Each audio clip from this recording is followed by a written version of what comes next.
Hi guys. So I just got back off the boat. I'm in the car. The guys are down there pulling the motor out. So I don't know what to say. I mean, we took. So when I left the Philippines in March, Sammy was still running the boat, and I guess he wasn't having any problems. So one night, he said he couldn't get back in. I mean, he did get back in, but he's had a hard time restarting the motor. And he had it checked out. And we thought maybe it was sabotage, but we're not really sure. We took it to Ubay. When I came back, I took the motor to Ubay, and supposedly a reputable mechanic. They said there was nothing wrong with the motor, just needed a new carburetor. So they replaced the carburetor. I forget what I paid. I think it was maybe 2,500 pesos. That included the labor, the parts. So they said it was done. It was fixed. New carburetor. They said it was, it wasn't, some motorbike carburetor. It was supposed to be I don't know if it was a Honda genuine parts, but it was supposed to be the appropriate carburetor for the motor.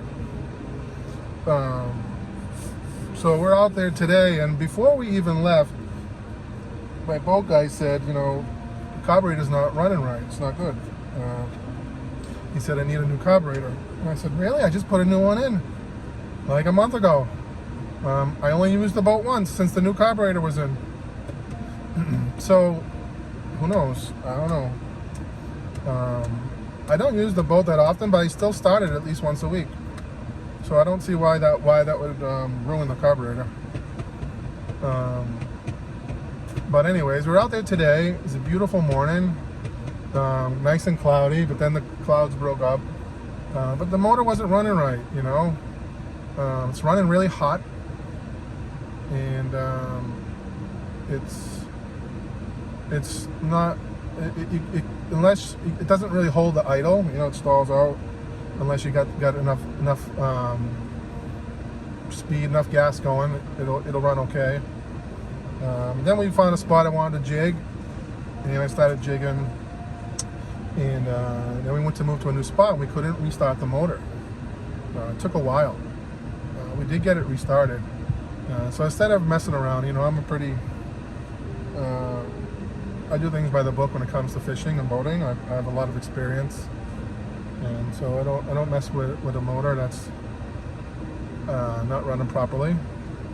I probably could have stayed out there and fished the rest of the day, but so we came back, we made it back in, no problem. So now I gotta get this motor. So I think what I'm gonna do is I'm gonna call the Honda dealer and see if they can look at it, but it's not like that here. You would think that the Honda dealer would be the ones to go to, but I guarantee you they have no clue. I guarantee you they don't have any parts. But I'm gonna call them later today, and see what they have. So I'm back to square one with the boat. It's coming up off the beach, the motor's coming out, and I'm going back to the drawing board with the motor to see if I can get this thing running tip top. The motor, there's no reason why this motor shouldn't be purring like a kitten. So I'm gonna call the Honda dealer and see what they can do, if they have any service guys that work on these motors that they sell. I don't know. I have no idea. So stay tuned for probably a trip to the mechanic's office in Hagna. There you go. That's my first fishing trip. Take a look.